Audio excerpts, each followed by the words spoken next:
Hey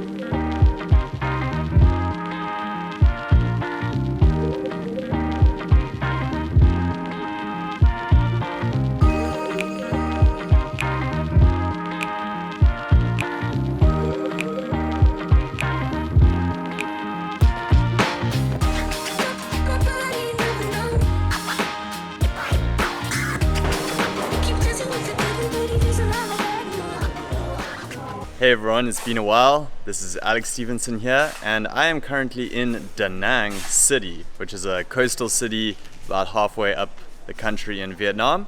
And I've just moved here for a couple of weeks at least. So I thought I'd just give a little updates video about what I'm up to, what's been going on with Ninja Teacher.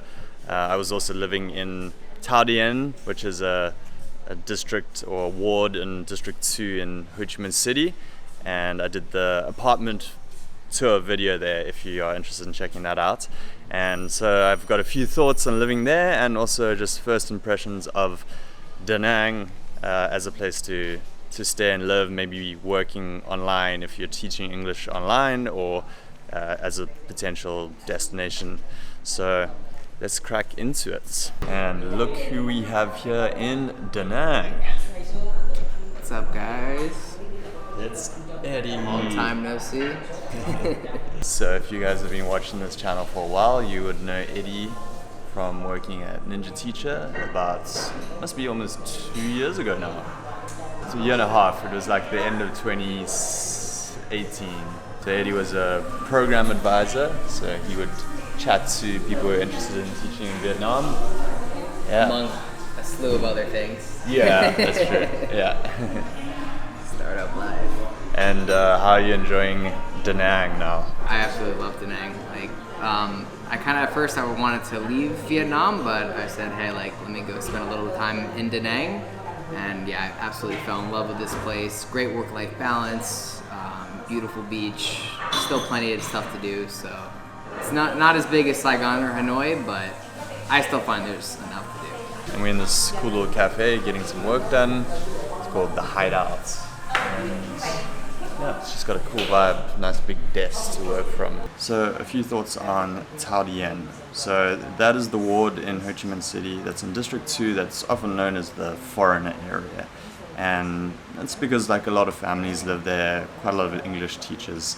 And it's quite nice and peaceful. So I think that's my number one thing I like about it. It's a little bit less bustling and loud and busy than other areas of Ho Chi Minh City. There's some nice cafes. I was working a lot from cafes. Most of the team at Ninja Teacher, we're just working remotely now, so we're working on our online TEFL course and helping people train online at the moment, and then preparing for later when we open the in-class courses again, because we've temporarily postponed them due to the borders being closed, even though things are back to normal in Vietnam. Now all schools are open, schools need teachers, so people are waiting to come.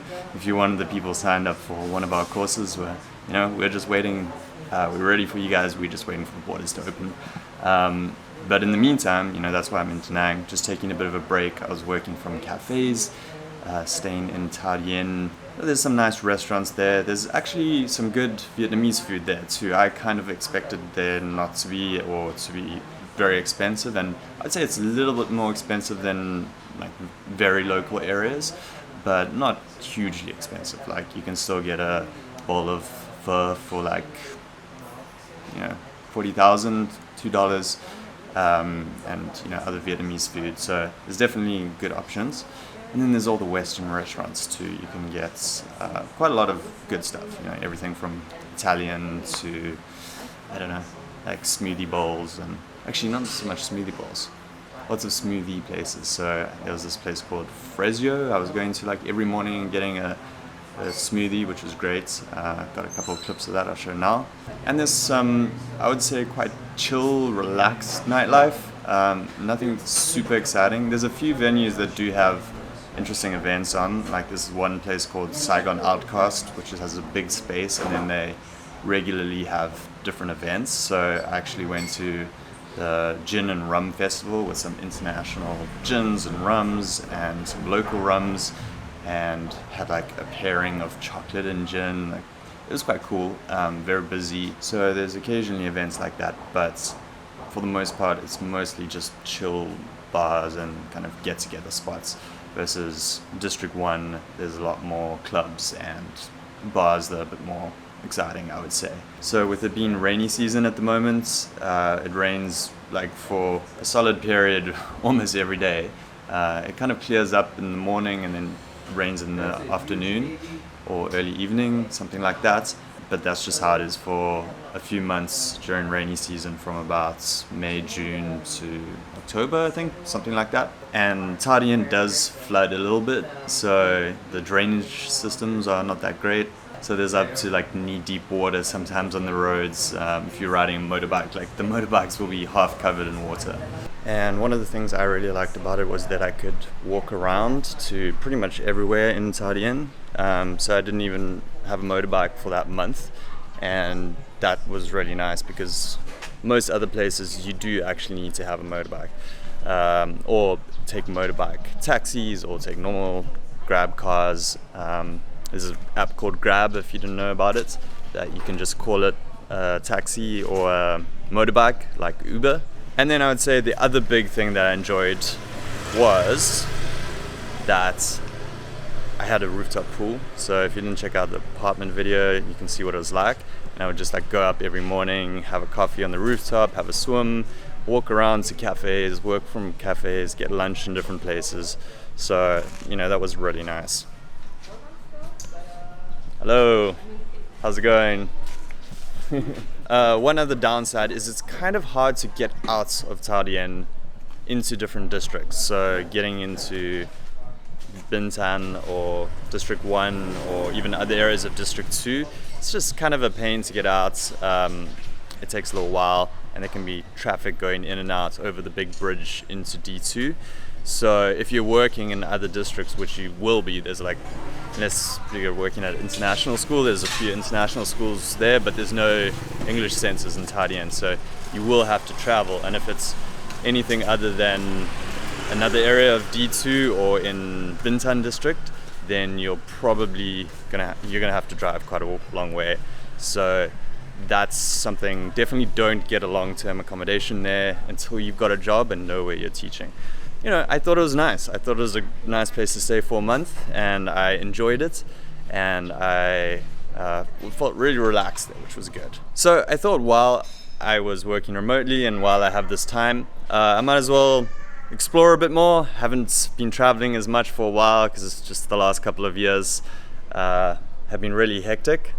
Running courses full time. The whole of 2019 we were just running back-to-back TEFL courses, so that was taking up a lot of time and do all the work behind the scenes. And now I get to do a bit more travel, and I'm not even considering this as travel. I'm just working remotely, right? So I've still got to be doing stuff pretty much every day, but the nice thing is I can be here in Da Nang, and that's me working on Ninja Teacher as a company. But if you are teaching English online, for example, that means you can come out and work in Da Nang if you're teaching online. There are also jobs here, but I always warn people that there are less jobs, they pay lower, and it's just harder to get jobs for a first-time teacher. So if you've got some experience, that'll give you a leg up. If you're a new teacher, you can try, I guess, but don't expect to come here and get a job right off the bat. That might be a little bit difficult. But it is a great option if you're teaching English online, and that's why we put together, along with our online TEFL course, which we're now offering, we did a separate How to Teach English Online course, which you can get also at ninjateacher.com. I think a lot of people are doing this now. A lot of people have become much more aware about it because of working online during COVID-19. People know about it as a realistic thing, and people have been looking into different options. So, that is an option right now. It may be a little bit harder to get jobs now, but there are hundreds of Teach English Online companies, and we actually, in our course, we have a database of like a lot of different companies that you can apply for, like over 100 I think it is. But yeah, right now, my first thoughts of Da Nang, really nice. I mean, I've been here before. You can check out the travel videos of my time in Da Nang before. Did the motorbike trip along Hai Van Pass, which was the the one that they went on in the Top Gear special, and said was the most beautiful ocean road in the world, and it is really beautiful. And I've got a few other videos, so you can check those out, but I will definitely make some more while I'm here. So if you have any questions about, you know, Da Nang and what it's like here, feel free to comment below and let me know, or if you have any questions about Taodien. But so far I found a nice place in this area called Thuong, and I asked Eddie, and Kyle is actually here, who used to be our trainer at Ninja Teacher. So had some connections here, which was cool, and asked them where the best place to stay was. And apparently Thuong is kind of the area where I am right now, where you can just walk around to like little different cafes, restaurants. As you can tell, I've really been liking that, and you can walk to the beach, so it's a really nice spot. One thing though is that there is a lot of construction in Da Nang, and it turned out the Airbnb I got was directly opposite the construction site. And you can probably hear that right now. No, it just stopped, but there's construction going on right now. So that's one of those annoying things, like there's a lot of construction going on here. Right now it's weird because obviously it was a huge up and coming destination, especially for Asian tourists. So people flying in from, you know, Korea or Japan, China, people can easily fly here and cheaply, and it's a cheap destination compared to those countries. So beachside resorts and stuff like that would be really reasonably priced for them. So there's an international airport here and people would fly straight in. But now there's no tourism because the borders are closed, so I guess it's a lot emptier than it normally is. In fact, one of the guys I met here was saying that normally this area, Thuong, there's a lot of Koreans here, like you see Koreans walking around everywhere, and at the moment like there's, you know, mostly just Western foreigners that I've seen. But definitely so far a nice area. We played some beach volleyball last night, and that was super fun. There's like a group of expats that play, some Vietnamese, and it's kind of beginner friendly too, which was nice. I haven't played in a long time, but I used to play volleyball. That's a Grab driver, by the way. The green jackets, and there's lots of them, so you can get a Grab in like a few minutes. It's really quick, like within a minute a Grab driver will often get to you once you've booked it, and it's very cheap to get around. I do know for me, I personally do like the city, and I like the excitement of city life. I mean, it is a city, but it doesn't really feel like one, at least in this area, because it's much more chilled, laid back.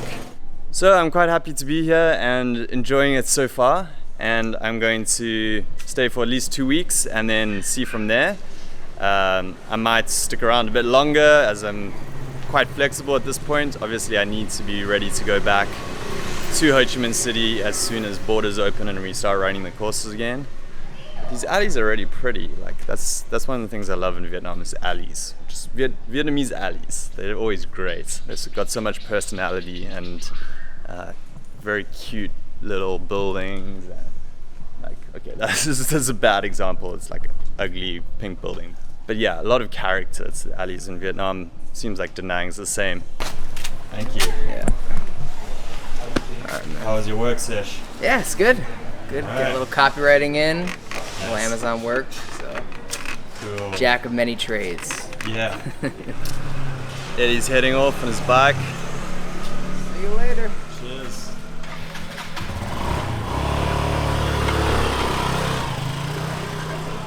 Eddie's working on some online projects, and he's also been teaching English here at a language center, an English center that he was originally teaching in Ho Chi Minh City at, and they have a branch here, so you got to transfer over, which is cool.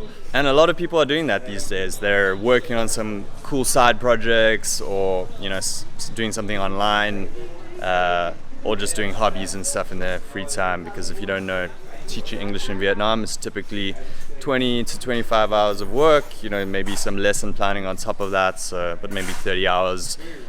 So you're not completely burnt out by like the 40 to 60 hour work weeks in some companies in the West. So whether you're teaching at a center and doing some other stuff online or teaching online, you know, it's quite nice. You can be a little bit more remote these days, and it might give you the opportunity to come live in Da Nang, or at the very least take some trips to Da Nang while you're teaching in Ho Chi Minh City or Hanoi, or really anywhere in Vietnam or Asia. So, alright, that's it for me. Thanks for watching. Make sure to give this video a thumbs up and subscribe if you haven't yet. I'll see you in a new video. Peace.